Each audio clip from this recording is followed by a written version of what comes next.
माशाल्लाह देखो कितनी खूबसूरत बच्ची है सुभान अल्लाह पेट पे देखो जी अल्लाह का नाम बना हुआ है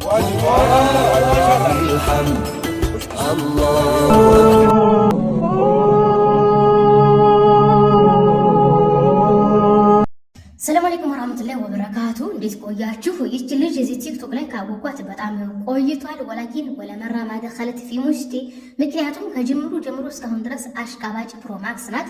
ይህን ቪዲዮ የሰራሁት አሽቃባጭ ፕሮማክስነቷን እንድታቆም ሳይሆን ሰዓት ጉራጌ ዞን ትዝ ብሎኝ ነው።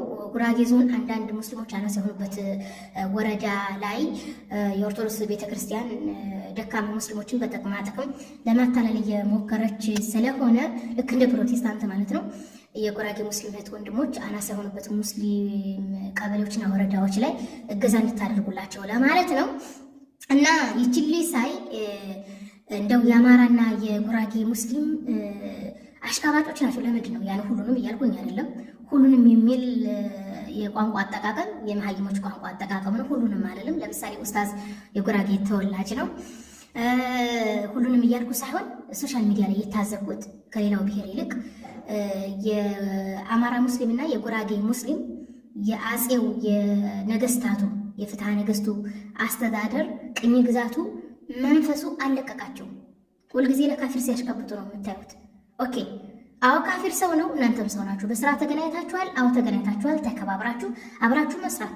ለዚህ ሰውዬ ምሳ ብትጋብዡ ኦኬ አብራችሁ መስሩ ከሆነ በሰዓቱ መግባት፣ ስራሽን በስርዓቱ መስራት፣ ማርኬቲንግ ንግድ ላይ እስከሆናችሁ ድረስ ማርኬቲንግ እየተማርሽ ስራቸው እንዲያድግ በማድረግ ማገዝ እንጂ በእንደዚህ አይነት ማሽቃባጭ ምን ያገናኘው ከንግድና ከስራሽ ጋር? የኛ ሰው አይሰለጠንም እኮ እንደ ግመል ሽንት ወደ ኋላ ነው የሚሄዱት። ምን አገናኘው? ለሱ መስቀል ወስዶ መስጠት። መስቀል ማለት ታሪኩን ራሱ አንቺ ማታውቂው እነሱ የሚያውቁት በነገራችን ላይ እንደውም እንደነሱ እምነት ፈጣሪ መስቀል ላይ ሞቷል ነው የሚሉት አይደለም። አንቺው መስቀል ወስደሽ ሰጠሽ ብሎ ማለት ትክክላችሁ ፈጣሪ መስቀል ላይ ሞቷል እያልሽ እያረጋገጥሽላቸው ነው። አስተግፊሩላህ ያ ረቢ። ይሄን ብቻ ምሳሌ በነገራችን ላይ ፈጣሪ መስቀል ላይ አልሞተም። ያኔ ክርስትና ሐሰት አስተምሮ እያስተማረ ነው። አንደኛ ነገር። ሁለተኛ ነገር መስቀል ኢየሱስን ራሱ በእድሜ ይበልጠዋል።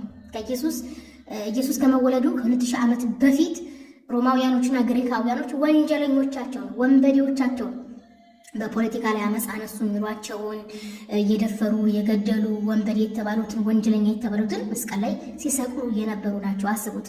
ኢየሱስ ከመወለዱ ከ2000 ዓመት በፊት ኢየሱስ ከተወለደ እስከ 4ኛው ክፍለ ዘመን አጋማሽ ድረስ ሰዎች ወንጀለኞች የተሰቀሉ ይገደሉበት ነበር። ስለዚህ መስቀል ስታዩት እዚህ የሚላችሁ በሚሊዮን የሚቆጠር ወንበዴና ወንጀለኛ እንደተገደለበት ልታስታውስ እንጂ መስቀል ሲታይ የሆነ የጽድቅ ስራ ወይም የሆነ እንትን ስራ አይደለም። ኢቭን መጽሐፍ ቅዱስ ላይ መስቀል የወንጀለኛ መስቀል እንደሆነ የሚያስተምረው።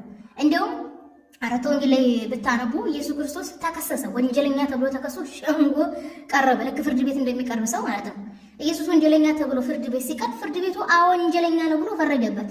በዛ አማካኝነት ወንጀለኞች የሚሰቀሉበት ላይ እንዲሰቀል ወደ መስቀል ሄደ ነው የሚለው አራት ወንጌል ላይ እንትን የሚለው ማለት ነው እንጂ ክርስትናው ይሄ የምታዩት ህዝብ የሚወራው መጽሐፍ ቅዱስ ላይ ወራው የለም።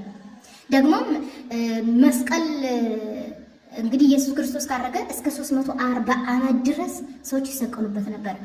እስከ 340 ድረስ ማለት ነው። ከዛ በፊት ይሄ ሃይማኖት መገለጫ ነው፣ የሆነ የተለየ ነገር ነው፣ ኃይል ይሰጣል፣ ቅድስና የሚባል ነገር የለም። ውሸት ነው። መጽሐፍ ቅዱስ ላይ አስተምሮ የለውም።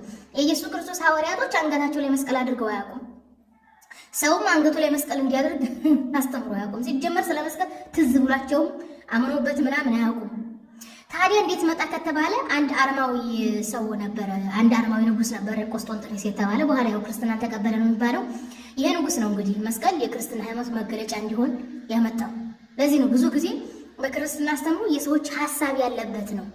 የነገስታት የቄስ የመነኩሴ አስተሳሰብ ነው እንግዲህ ሰው እየተገበረ ያለው ማለት። ለዚህ ነው የነቢያት የሐዋርያት ወይም ወንጌል ላይ ያለው ነገር አይደለም። እንግዲህ በንጉስ አማካኝነት ነው የሃይማኖት መገለጫ የሆነው እንጂ ሐዋርያቶቹ ያውቁትም። የሚገርመው ነገር ማለት ነው። ችግር የለውም። አይ ሃይማኖት የግለን ሀገር የጋራ ነው። ምን አገናኘው ታውቃላችሁ? ለማንኛውም ጉራጌ ዞን ላይ አንዳንድ ሙስሊም ቻናስ ሆኑበት ወረዳ ላይ ድጋፍ ለማድረግ ሞክሩ፣ አይነ ፈታ ለማድረግ ሞክሩ ለማለት ነው።